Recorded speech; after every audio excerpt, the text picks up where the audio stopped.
We found out yesterday, and it's weird, Dimino, because we asked it at the end of the program yesterday as Barrett Sallee was getting ready to do the Braves Clubhouse Report. Are you surprised that the Braves have yet to really make any moves? Well, they made a couple of nice moves right after that yesterday afternoon. I used the word surprise last night. I was on a conference call with Alex Anthopoulos and other members of the media after they announced the two things that they did. There was a third one, by the way, a Colorado pitcher. That one sort of, nobody was really in depth asking about a guy with a 7 ERA who used to be a first-round pick. But when you look at the Braves' history, Pierce Johnson, Tyler Kinley, they have taken guys from Colorado and have had success with those guys coming here. So hopefully that happens again. But I think the Iglesias thing, my surprise was two things. At that position, I'm surprised the deal got done as quickly as it did before December 1st. But the other one, I'm surprised it was a one-year deal. I would have thought a guy like that, if you're paying a guy $16 million, he has every right to believe you must think I can pitch. Well, in a world of you must think I can pitch and close games, why were you not looking for a 2-year deal? Now, I'm not telling you he would have gotten one, but the fact that it was November, whatever it was yesterday, and he and his agent, as much as he might like being here, if you're paying me $16 million to close, you believe I have an ability. I'm not an $8 million project. I'm not an $8 million. I'm on the other side of the hill. You paid $16 million. I would have been holding out for a 2-year deal, or at a minimum, it would have been I vest with appearances or something else that gives me more guaranteed money than 1 year at $16 million. That's what I'm surprised about. Now, Iglesias is going to be 36 in January, and if you're a Braves fan, you know this, but just to recap, it really was a tale of two different seasons for him last year. His first 25 appearances, 6.75 ERA, 7 home runs in 24 innings pitched, and then in his last 45 appearances, 1.25 ERA, 1 home run in 43 1/3 innings pitched, and that's why he's back. But you're right, Chris, it is a mild surprise that it wasn't at least a 2-year deal. Yeah, and it doesn't have to be 2 at 32. You know, it might have been 2 at 25, where you get out of that free agent year that we're talking about a work stoppage. I get guaranteed money because it's all guaranteed money. At a minimum, I'm surprised it's not if I do this is the appearances or saves, whatever metric you might have used. It's a little bit surprising to me that it's a 1-year straight 1-year deal. And as you said, in November. Right. AA was on the conference call last night, explained why they pulled it off.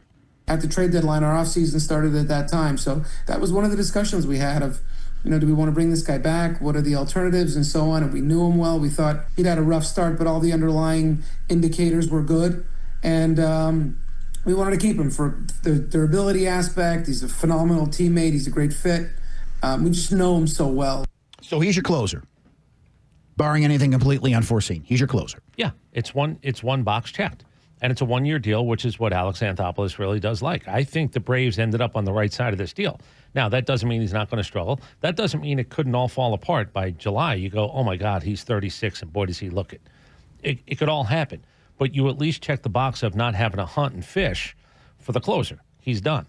Again, November, that position, 1-year deal. When it's a $16 million 1-year deal, like I said, if you had a guy you go, oh, you're an $8 million closer, well, then you're not elite. 16 still puts you in elite closer territory. I would have thought whether it's Toronto, who Hoffman, he blew up, or other people, contenders. I like the fact that he wants to be here. And I'll go back to one thing Brian Snitker told us for the last couple of years.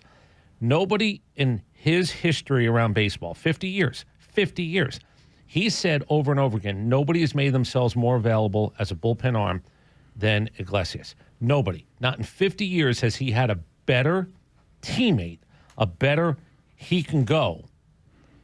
He's never seen one better. That's a great sign because Brian Snitker didn't have to say that. He said it over and over again because he couldn't believe that this guy, it wasn't even a conversation, can you throw tonight? It was a nod. I'm good. He'll get up and go. I mean, no questions asked. Now, the other move that was made yesterday could be a bigger deal from a clubhouse standpoint because I started reading about Mauricio Dubón, who they acquired, utility guy, Gold Glove as a utility guy twice with the Houston Astros, and what he meant to that team. And a lot of the fan base in Houston, they were not happy seeing this guy go. Great clubhouse guy, can play every position and has played every position except for catcher and pitcher. And he's a guy that they relied on a lot of times to play center field. When Justin Verlander was pitching, he was in center field each and every time. He's a guy that they say is a great clubhouse guy, a glue guy. So this deal on the surface doesn't seem to be a big deal, but it could be a bigger deal for that reason, and it could also be a bigger deal because he could be their shortstop if everything else falls through, is Nick Allen goes to the Astros. Okay. Can I do two things? Yes. So you just traded one of the greatest clubhouse guys in the history of baseball for Nick Allen. I don't know what they're wanting. It's money. It's money. He's making $5.8 million. That's why the fan base. And Jim Crane didn't want to spend the money. He doesn't want to go over the luxury tax. Nick Allen's only making $1.5 million. That's why the fan base is mad. Oh yeah, they're not happy. We couldn't afford a $5.5 million guy who meant a lot to this team. Right. And again, I don't know what he meant. I'm just telling you based on what I was seeing and reading last night. The fan base is now extrapolating. If we can't afford a $5.5 million guy, what the hell else is going to go on around here? That's what they're really pissed off about. Now, again, it's like the backup quarterback. Everybody loves the guy that doesn't have to play every day. The fact that Nick Allen is now in Houston, I don't even know if they're going to keep him, whatever. That is a hell of a, either they have a reason to believe Nick Allen in that club scenario with a good enough offense might play shortstop for them every day. I have no idea if he'll play one inning of shortstop for them. I have no idea if they're going to keep him around or not. But I have no idea how Nick Allen was just traded for a guy that everybody loves and everybody in baseball is now telling me that's the greatest thing ever. I think I can't even figure that out. Jim Crane lost a lot of money betting over the years. Now, the numbers aren't off the charts for Dubón. 241, 7 home runs, 33 RBIs. But you can trust him in the field. But what about if everything else falls through, playing him at shortstop? Alex Anthopoulos talked about that. The appeal with Dubón is he can play everywhere, right? He's a Swiss Army. He's a true Swiss Army knife. He can play everywhere. He protects you at a lot of spots. And he's a good defender at almost every spot. So high energy guy, great teammate, has speed, bat the ball, great contact. You know, I told him, I said, I don't know what your role is going to be yet. And Walt talked to him as well. But the fact that we have the flexibility to do all kinds of things with him. Okay. If he's your everyday shortstop, I don't know what your upgrade is. Yeah, is he a slugger compared to Nick Allen? Yes, 7 home runs makes him I think anything's an upgrade over Nick Allen. I know, but the guy can't hit.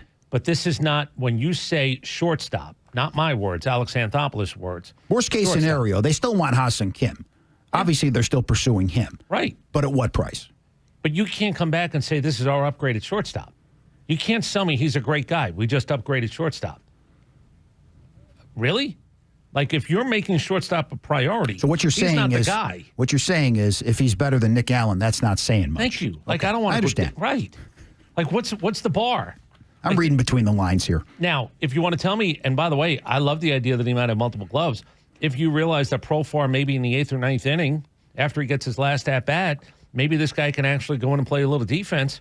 I'm all for it. Like, if you're gonna mix and match, look, the Swiss Army knife thing is. Well, he has. He's played every position. What does that mean? Well, he's been a Gold Glove as a utility man. That's what that means. He's reliable at every position. He's not good enough to have an everyday job.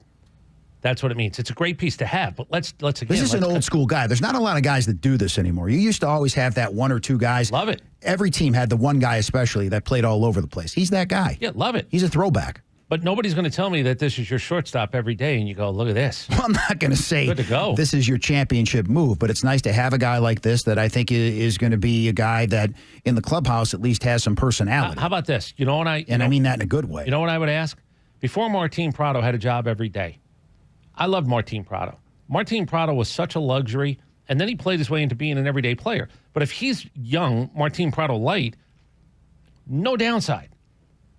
No downside, except when you're a Swiss Army knife, you've never really accomplished enough to actually have an everyday job. I love the utility nature of it, but, there's a reason. Well, there's not a reason to celebrate, but there's a reason why I think this team got better. Okay. With a guy like this than they were before. So we don't have to have one of those guys that we said, I think he's an outfielder, but I don't know if he can run a little bit below Eli White or whoever the hell it might be. Fantastic. But this is not, if he's your shortstop, he's your shortstop. He's not supposed to be your shortstop. Well, Alex did stop short of saying that. Could be the shortstop. It didn't say he was the shortstop. The Braves, I guess, are feeling pretty good about Grant Holmes and this non-surgery rehab. Dave O'Brien wrote about it from that partial UCL tear. And not only Alex Anthopoulos talking about Grant Holmes, he also talked about Reynaldo Lopez yesterday, too. Reynaldo was throwing Holmes. I mean, it's still early, but, he's thrown, been up, down, velocity's great. Look, we'll find out when he gets into competitive games in spring, but it could not have gone better. Right now, everything is pointing in a very optimistic way that he's going to get through this. Obviously, we're a long ways off of spring training, games, all that kind of stuff, but we're really encouraged. I want to go back to one thing about Dubón. If I have a guy who can play both infield and outfield, I'm all for it, as opposed to a guy who could just play in the outfield, or as opposed to a guy who can just play second base as a backup. I'm not denouncing that. I'm just telling you that that's not the put you over the top move. One of the things I asked Alex last night was about the six-man rotation. When you start to hear about health, how many guys are you going to have? He had an answer. I don't know if we have the cut. He's not a fan of it, right? Isn't that what he said? He is a fan of it. I thought it was the other way. No, he's been thinking about it for years. Okay. I misunderstood that. Yeah, he's been thinking about it for years. He just is never really sure. I'll tell you what the problem is. You only are allowed 13. If they were allowed 14 pitchers, this is the numbers. This is what he gets into. I don't know if we have the cut. With the only 13-man staffs, it's hard to have 6 designated to be starters. Although he said it, and I knew this, they've been thinking about it for years. I'm telling you what I have in front of me. It says here, I didn't listen to the cut, so it's on me partially. But it says here, 6-man rotation won't work. Yeah, it won't work, not because he's denouncing it. Right. He gives you the reason. Gotcha. Do we have the cut? All right. I thought you read it. He's just saying that with a 13-man staff to designate 6, your bullpen ends up short, and if a starter has a 2-inning start, which will happen, now we've got a problem. They have thought about it for years. What I wanted to get at, though, was I think Grant Holmes, people are talking about Reynaldo Lopez going to the bullpen. I think Grant Holmes is better in the bullpen because what does he have a hard time with when he was the starter? Second time, third time through. I think he's more of a reliever for that reason. And if Lopez is healthy, you put him back in the rotation. That's just my thought. I'm not Alex Anthopoulos. Just from the outside looking in, those are my thoughts. I thought you were supposed to be getting a starting pitcher. You're supposed to be getting a starting pitcher. So they're supposed to go to the bullpen because I just filled the last spot with a starting pitcher that I'm supposed to get. But Lopez has pitched very well as a starter. He just can't stay healthy. You can't rely on him. And you can always use, as you said, the 6-man rotation deal. You can always use more than 5. I'm putting Holmes in the bullpen, I guess is my point. The other thing with Iglesias, I don't know if you have a closer arm, but whoever becomes your 8th inning guy, is that the heir apparent to being a closer? And my God, if it's not for a lot of money, wouldn't that be great? Because I got a guy who I think I'm going to groom to be a closer. That's the other part about the beauty of the 1-year deal. I would like it to be 2 for my security, especially if the guy is good and healthy. But you might be looking to figure out, I don't want to spend $16 million a year after. I got an $800,000 arm. That kid can close. I don't know if we have one of those, but I think that's what next year, part of what next year is going to be looking for. And the Braves next year are also going to play in the Major League Baseball Little League Classic against the Brewers on August the 23rd. So in that little stadium, Chris, I mean, they should be banging out home runs left and right. What? Wait, I'm being told it's a Major League stadium that they're going to be playing in. Yeah. Not the one where it's 120 down the lines. Because, I mean, everybody's going to hit a home run, I would think, at that point. Yeah, I would think the game will just keep going. I would think your problem is going to be how many dead bodies would be on the field between pitchers and infielders. I think at that point we're not going to be able to finish the game because line drives are going to literally kill people. That would be my concern.